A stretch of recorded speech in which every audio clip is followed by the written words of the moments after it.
Close your eyes. Imagine you're a hero, a knight in shining armor, riding through a beautiful village, saving damsels and feasting in grand halls. It looks like a dream, doesn't it? Forget everything Hollywood told you.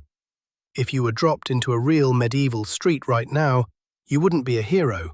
You would be a corpse within 24 hours. You think you're smart?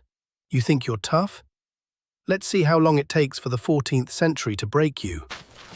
Welcome to the worst nightmare of human history, survival. You're thirsty. In 2026, you open a plastic bottle.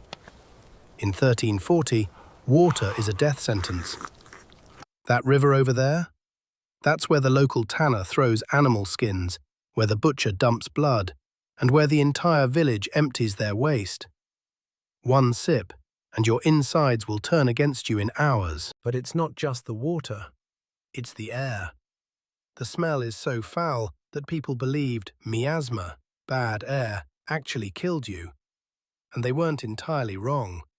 In a world without soap, your own skin becomes a breeding ground for monsters you can't see. Let's say you survived the morning.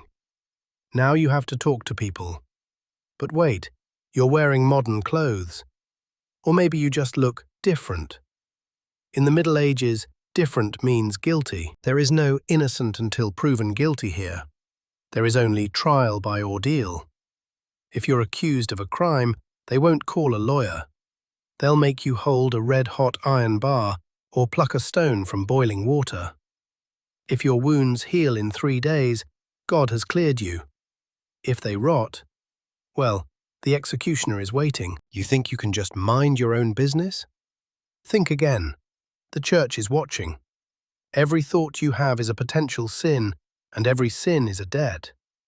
In this era, the local priest has more power over your life than any king. If you don't bow at the right time, or if you ask the why questions you're asking now, you're not a philosopher, you're a heretic.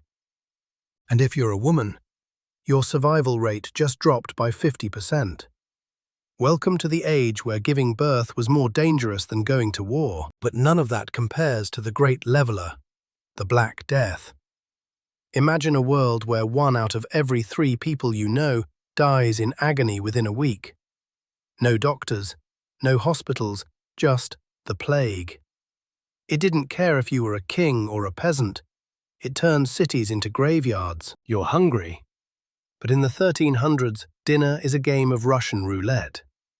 There are no supermarkets, no expiration dates, only survival. Have you heard of St. Anthony's fire? Imagine your entire village suddenly screaming, hallucinating, and feeling like their limbs are literally on fire. You'd think it's a demonic possession. But no, it's the bread. Ergot fungi growing on damp rye created a natural version of LSD. You aren't just starving, you're losing your mind before you die. And don't look for a salad. Raw vegetables were considered low class and dangerous. Your diet is a grey, mushy pottage. If the lack of vitamins doesn't give you scurvy, the bacteria in your unwashed bowl will finish the job. If you fall ill, pray to whatever god you believe in, because the doctor is coming, and he's bringing a sore. There is no anesthesia. If your wound gets infected, you don't get a pill. You get the iron cautery, a red-hot metal rod pressed directly into your open flesh. You can hear your skin sizzle. You can smell your own body cooking.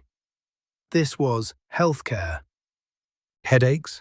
They believed a demon was trapped in your skull. The cure? Trepanation. They would literally drill a hole into your living bone while you were fully conscious. Look at these skulls found by archaeologists. Many people actually survived the surgery, but lived their lives with a literal window into their brains. The sun sets. Now the real terror begins. In 2026, you have streetlights. In 1400, darkness is absolute. It's not just dark, it's a physical weight, the psychological manipulation. When the curfew bell rings, you extinguish your fire.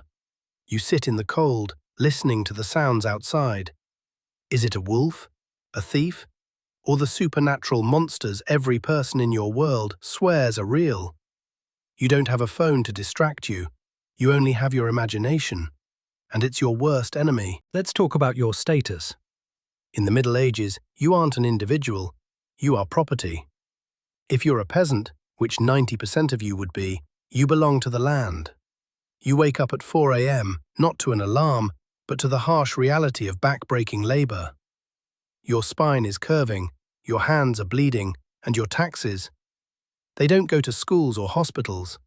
They go to a king you will never meet, and a church that tells you your suffering is God's will. And here is the psychological trap, the sumptuary laws. You think you can just buy a nice silk shirt if you find some gold. Think again. Wearing clothes above your social station was a crime. They controlled what you ate, what you wore, and even how you spoke. To step out of line was to invite a public beating. You aren't just physically trapped. Your mind is in a cage built by the nobility. Now, imagine the sun goes down. In 2026, the night is just a darker version of the day. In the Middle Ages, the night is a different dimension. There are no streetlights. The darkness is so thick you can feel it on your skin. When the curfew bell rings, you must extinguish your fire. Why? Because fire is a death sentence in a city made of wood and straw. You lie there in the pitch black, listening. Every floorboard creak, every wind howl isn't weather to you. It's a demon, a werewolf, or a witch. The psychological pressure of living in a world where you believe monsters are real is enough to break a modern mind in hours. You don't have a phone to distract you. You only have your terror. You think you'd at least find comfort in your family. Wrong. Love is a luxury you cannot afford. Marriage is a contract for survival.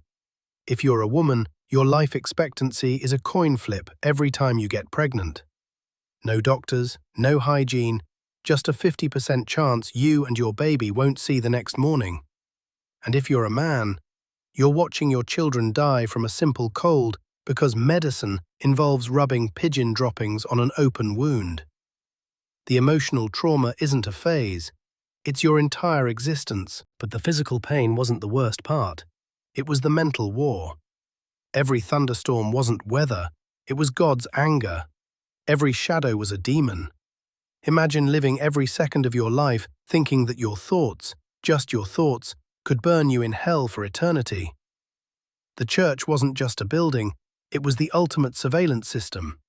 They didn't need cameras, they had your confession. You are never, ever alone. This psychological weight is what truly breaks a modern human in the 14th century. Let's talk money. If you manage to survive the hunger and the law, what are you working for? You earn pennies. To buy a single pound of sugar, you'd have to work for a week. A simple iron pot? That's a month of labor. You are trapped in a cycle of poverty where you don't own your tools, you don't own your home, and you don't even own your time. You are a biological machine designed to serve the 1%. Sounds familiar? Maybe. But back then, there was no quitting. Before we test your survival, we need to talk about something you can't see through your screen. The smell. You think you've smelled bad things, you have no idea. Medieval cities didn't have sewers, they had kennels, open ditches in the middle of the street. Every morning, the ritual begins. Your neighbor opens their window and shouts a warning before dumping a bucket of human waste directly onto the street. That same street where you walk, where children play, and where pigs roam freely.